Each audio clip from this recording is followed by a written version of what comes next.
श्री पाटिल जिन्होंने आज खुदकुशी कर ली, आत्महत्या की, वो कई बार ये पत्र लिखकर बता चुके कि कर्नाटक सरकार के एक वरिष्ठ मंत्री श्री ईश्वरप्पा ने उनसे 40% कमीशन तथा कथित तौर से लिया रिश्वत के तौर पर। द लाइव टीवी, सच सबसे आगे। नमस्कार, मैं अनमोल प्रीतम और आप देख रहे हैं दी लाइव टीवी। कर्नाटक से एक बहुत बड़ी खबर आ रही है। यह खबर इतनी बड़ी है कि इसको छुपाने में और इसको दबाने की कोशिश में पूरी गोदी मीडिया लग गई है और बीजेपी की टॉप लीडरशिप नहीं चाहती कि यह खबर आप लोगों तक पहुंचे, क्योंकि यह खबर अगर जनता के बीच गई और इस खबर पर डिबेट और डिस्कोर्स हुआ तो कर्नाटक में चल रहे हिजाब विवाद, हिंदू मुस्लिम विवाद और इन सारे तमाम विवादों के पर्दे के पीछे की कहानी उजागर हो जाएगी। और साथ ही साथ प्रधानमंत्री नरेंद्र मोदी और योगी आदित्यनाथ के संगठन हिंदू युवा वाहिनी की भी पोल खुल जाएगी और साथ ही साथ देश भर में तमाम हिंदुत्ववादी संगठनों के जरिए गुंडई करने वाले उन तमाम कार्यकर्ताओं की हालत भी आपको समझ में आ जाएगी और उनको भी ये पता चलेगा कि किस तरह से बीजेपी की टॉप लीडरशिप की नज़र में इन तमाम कार्यकर्ताओं की औकात ढेले भर की भी नहीं है। यह खबर इतनी बड़ी है कि इसको चौतरफा दबाने की कोशिश हो गई है। कोई भी बीजेपी की नेता इस पर बोलने के लिए तैयार नहीं है, चूँकि यह खबर बीजेपी के अपने ही सरकार से है, अपने ही उस राज्य से है जहाँ पर बीजेपी की सरकार है। कर्नाटक से है जहां पर बीजेपी की सरकार है। दरअसल कर्नाटक में बीजेपी के सरकार में बीजेपी के ही एक नेता ने बहुत बड़ा आरोप लगाया है अपनी सरकार पर। हिंदू युवा वाहिनी के नेशनल सेक्रेटरी संतोष कुमार पाटिल ने अपने ही सरकार के भ्रष्टाचार से तंग आकर सुसाइड कर लिया। जी हाँ, आप सही सुन रहे हैं। कर्नाटक में अपने ही सरकार से तंग आकर हिंदू युवा वाहिनी के एक वरिष्ठ नेता ने सुसाइड कर लिया है और सुसाइड करने से पहले उन्होंने बकायदा प्रधानमंत्री को पत्र भी लिखा था कि किस तरह से एक रोड बनवाने के बाद उनका 4 करोड़ का फंड उनके ही सरकार के मंत्री जारी नहीं कर रहे हैं। क्यों? क्योंकि जो कट मनी चाहिए, जो भ्रष्टाचार का रुपया चाहिए, वह हिंदू युवा वाहिनी के नेता नहीं दे पा रहे।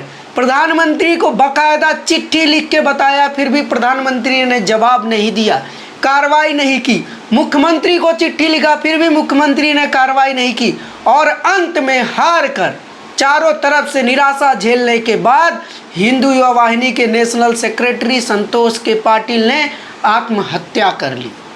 समझते हैं आप, अपने ही राज्य में। और इस पर हिंदू युवा वाहिनी के जो इसके संस्थापक हैं योगी आदित्यनाथ भी चुप्पी साधे हुए हैं। बीजेपी के बड़े बड़े नेता भी चुप्पी साधे हुए हैं। क्यों? क्योंकि ये उनके सरकार का मसला है। अगर यही कुछ किसी और राज्य में होता जहां पर बीजेपी सरकार में नहीं होती तो गोदी मीडिया और बीजेपी के नेता किस तरह का हंगामा काटते आप समझ सकते हैं। अब तक आपके व्हाट्सएप पर मीम बनकर ये खबर आ चुकी होती, लेकिन अभी चारों तरफ सन्नाटा है, चारों तरफ खामोशी है, क्योंकि यह मामला जुड़ा हुआ है भाजपा के ही सरकार से। भले ही उनके ही पार्टी का नेता उनके ही पार्टी के नेताओं मंत्रियों से तंग आकर सुसाइड कर ले, एक जुबान भी कोई नहीं बोल रहा है। इस खामोशी के पीछे की जो वजह है वो मैं आपको बताऊंगा। उसके लिए आपको द न्यूज़ मिनट की ये रिपोर्ट देखनी होगी। द न्यूज़ मिनट की रिपोर्ट है कि कर्नाटक में 2019 से जब से बीजेपी की सरकार बनी है तब से सरकार के तमाम विभागों में काम करने वाले ठेकेदारों से कट मनी यानी कि भ्रष्टाचार के रूप में, या हम कह लें कि जो मिठाई का डब्बा लिया जाता है उसकी कीमत 40% हो गई है। यानी कि अगर किसी को 1 करोड़ का टेंडर मिलता है तो उसमें से 40 लाख उसको सरकार के मंत्रियों, विधायकों और अधिकारियों को खिलाना पड़ेगा। बाकी जो 60 लाख बचेगा उसमें से सिर्फ जो काम करने के लिए वो पैसा मिला है उसमें से वो काम किया जाएगा। और इसी के विरोध में कर्नाटक के जितने भी कॉन्ट्रैक्टर हैं उनके संगठन ने प्रधानमंत्री को चिट्ठी लिखी है, एक बार नहीं कई बार लिखे हैं। कर्नाटक के मुख्यमंत्री को चिट्ठी लिख डाले हैं, एक बार नहीं कई बार। कर्नाटक के गवर्नर को भी चिट्ठी लिख डाले हैं, लेकिन कहीं से भी कोई भी कार्रवाई नहीं हो रही है। द न्यूज़ मिनट को इन लोगों ने बताया कि जब 2019 में बीजेपी की सरकार आई थी तो हमें लगा था कि अब अपनी सरकार आ गई है, अब भ्रष्टाचार खत्म हो जाएगा, कर्नाटक का विकास होगा। लेकिन हुआ उल्टा, भ्रष्टाचार बढ़ गया और सिर्फ 1 गुना 2 गुना 4 गुना नहीं, 40% बढ़ गया। 40% कट मनी वसूला जा रहा है कर्नाटक के ठेकेदारों से और अपने ही पार्टी के नेता सुसाइड कर ले रहे हैं, लेकिन चारों तरफ खामोशी है। सोचिए अगर यही हिंदू युवा वाहिनी का नेता किसी और स्टेट में सुसाइड करता तो अब तक योगी आदित्यनाथ बड़े से बड़ा बयान दे चुके होती, गोदी मीडिया में अब तक प्राइम टाइम डिबेट छिड़ चुका होता, लेकिन चारों तरफ सन्नाटा है। और इससे एक बात और समझ में आती है कि कर्नाटक में असली मुद्दा भ्रष्टाचार का है, क्योंकि अगर सरकारी विकास कार्यों का 40% सरकारी अधिकारी, विधायक और नेता ही ले रहे हैं, तो आप सोचिए वहाँ का फंड कहाँ खर्च हो रहा होगा और किस तरह का विकास हो रहा होगा। 40% कट लेना बहुत बड़ी बात है, यानी कि लगभग आधा फंड करप्शन में खत्म हो जा रहा है। कर्नाटक भ्रष्टाचार में डूबा हुआ है। राहुल गांधी ने भी कुछ दिन पहले कहा था कि कर्नाटक इस देश का सबसे भ्रष्ट राज्य है और इन्हीं आरोपों पर और इसी पूरे मामले पर आज कांग्रेस के एक वरिष्ठ नेता ने मीडिया को बाइट दी है। जरा ये सुनिए। भारतीय जनता पार्टी के कार्यकर्ता भी जन धन की इस लूट से नहीं बच पाए हैं।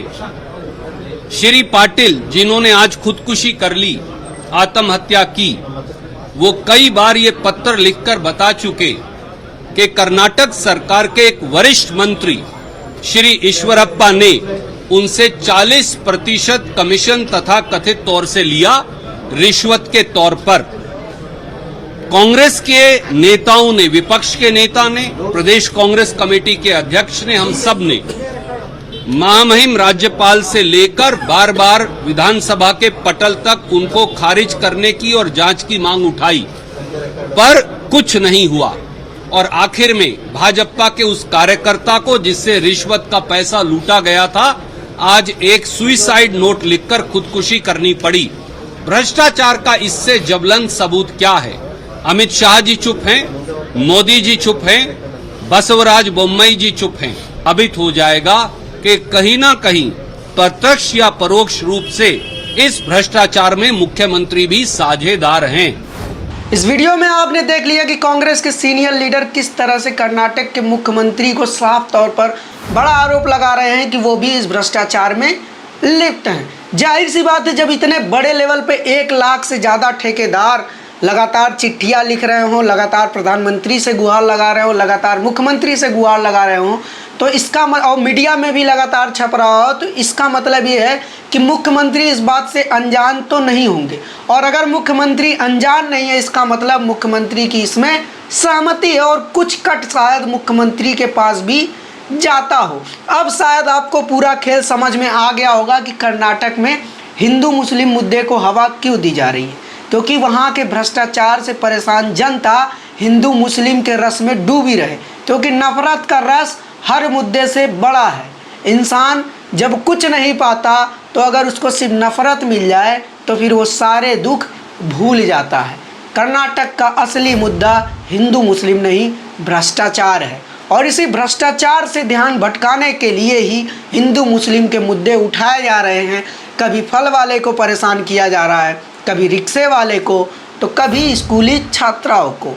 ये सारे मुद्दे कर्नाटक में क्यों चल रहे हैं, इसका मतलब आपको समझ में आया होगा और बीजेपी के उन तमाम कार्यकर्ताओं को भी ये बात समझ में आई होगी कि जब भ्रष्टाचार होगा, जब हिंदू मुस्लिम मुद्दे की बात होगी और उनकी अपनी सरकार ही भ्रष्ट होगी, तो फिर उनका इस्तेमाल सिर्फ और सिर्फ सरकार उन मुद्दों से ध्यान भटकाने के लिए करेगी, उनसे दंगे करवाएगी, उनसे बवाल करवाएगी, उनसे हुड़दंगे करवाएगी।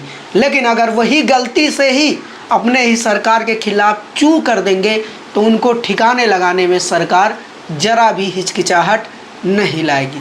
प्रधानमंत्री भी चुप हैं, बीजेपी के सबसे बड़े नेता भी चुप हैं, आरएसएस भी चुप है, हिंदू युवा वाहिनी के भी बड़े बड़े नेता चुप हैं, योगी आदित्यनाथ भी चुप हैं, गोदी मीडिया के एंकर भी चुप हैं।